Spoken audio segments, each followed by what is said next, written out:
এতটাই হতবাগা ছিলাম যে সেই মা দোয়ার সময় আমার জন্য কি চাইবে, আমার ফিরে আসার জন্য দোয়া চাইবে, নাকি আমি মরেই গেছি ভেবে আমার আত্মার মাগফিরাত চাইবে, কি চাইবে? এতটাই হতবাগা ছিলাম। আজ আমি আপনাদের সামনে একজন জীবিত শহীদের মতো কথা বলছি, কারণ ঘুম থেকে ফিরে আসা মানে মৃত্যুর মুখ থেকে ফিরে আসা। তৎকালীন স্বৈরাচারী শেখ হাসিনার সরকারের আমলে আমি গুম হয়েছিলাম শুধুমাত্র এই অপরাধে। আমি শহীদ প্রেসিডেন্ট জিয়াউর রহমানের আদর্শকে বুকে ধারণ করতাম। আমার অপরাধ ছিল গণতন্ত্র প্রতিষ্ঠায় দেশনেত্রী বেগম খালেদা জিয়ার আপসহীন সংগ্রামে আস্থা রাখতাম। আমার অপরাধ ছিল দেশের মানুষের ভোটের অধিকার ফিরিয়ে দিতে চাইতাম।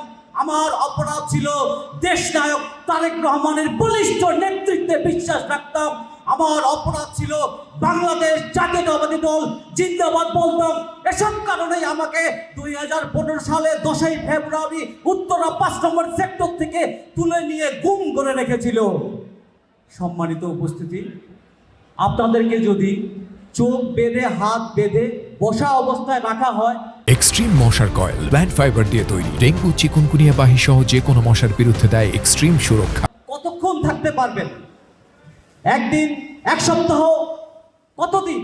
অথচ আমাকে চোখ বেঁধে হাত বেঁধে 6 মাস 3 দিন বসা অবস্থায় রেখেছিল। শেষের 2 মাস রেখেছিল টয়লেটে।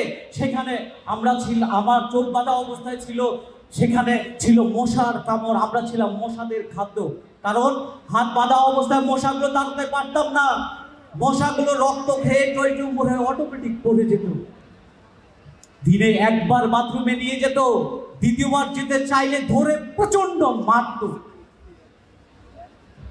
সারাদিনে আমাদেরকে খেতে দিত একবার। এক রাতে আমি নামাজরত অবস্থায় নামাজ পড়ছি আর কাঁদছি। এটা কেন করছি?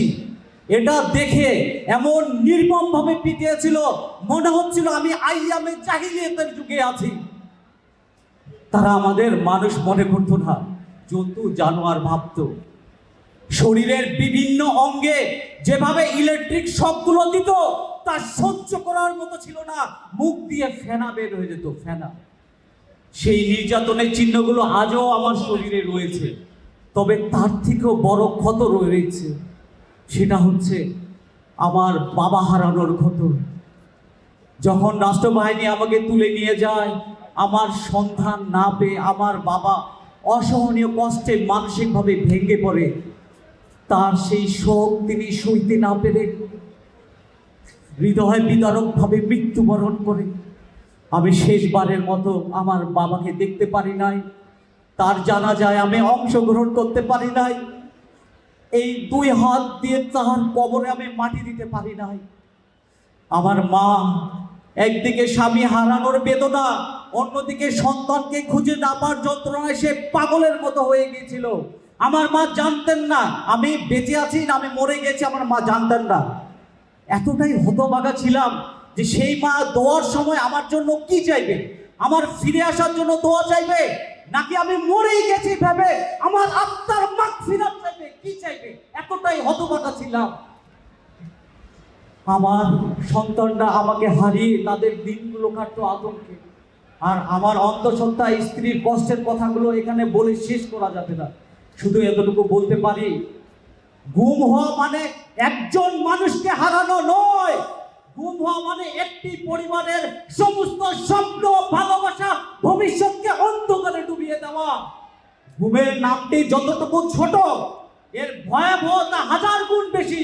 গুম একটি নীরব মৃত্যু। গত ফ্যাসিস্ট সরকারের উদ্দেশ্যই ছিল এই গুমের মাধ্যমে ভয় ও ত্রাস সৃষ্টি করা। হাসিনার আমলে এদেশ গুম ও হত্যার স্বর্গরাজ্য ছিল। স্বাধীনতার চেতনা, গণতন্ত্র রক্ষার সংগ্রামে যিনি ছিলেন এক সাহসী সৈনিক, দমন পীড়নের কালো ছায়া যার অঙ্গীকারকে দুর্বল করতে পারে নাই, যিনি নির্যাতন নিপীড়নের হাত থেকে রক্ষা পাননি, তিনি বাংলাদেশের তারুণ্যের প্রতীক, আগামী দিনের রাষ্ট্রনায়ক, দেশনায়ক তারেক রহমান। স্বাধীন মত প্রকাশের অপরাধে, জনগণের পাশে দাঁড়ানোর অপরাধে, উন্নত রাষ্ট্র গড়ার স্বপ্ন দেখার অপরাধে, একটি রাজনৈতিক আদর্শের প্রতীক হয়ে গড়ে ওঠার অপরাধে তাকে হতে হয়েছে বারবার রাষ্ট্রীয় প্রতিহিংসার শিকার।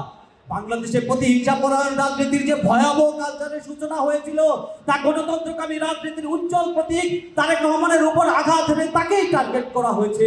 পরিকল্পিতভাবে মিথ্যা মামলা, গ্রেপ্তার, নির্যাতন, রাজনীতি থেকে দূরে সরিয়ে রাখার ষড়যন্ত্র সবই ছিল এই প্রতিহিংসার ধারাবাহিক চিত্র।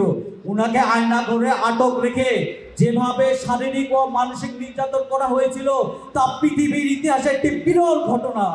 এমনকি 24 ঘন্টার মধ্যে 18 ঘন্টা চোখ বেঁধে নির্যাতন করা হয়েছিল। দেশ স্বাধীন হওয়ার পর এদেশের ইতিহাসে কোন রাজনৈতিক নেতাকে 22 দিনে 10 বার রিমান্ড নেওয়া হয়েছে বলে আমার জানা নেই। একটা শরীরে কি পরিমাণ আঘাত করলে মেরুদণ্ডের 6 ও 7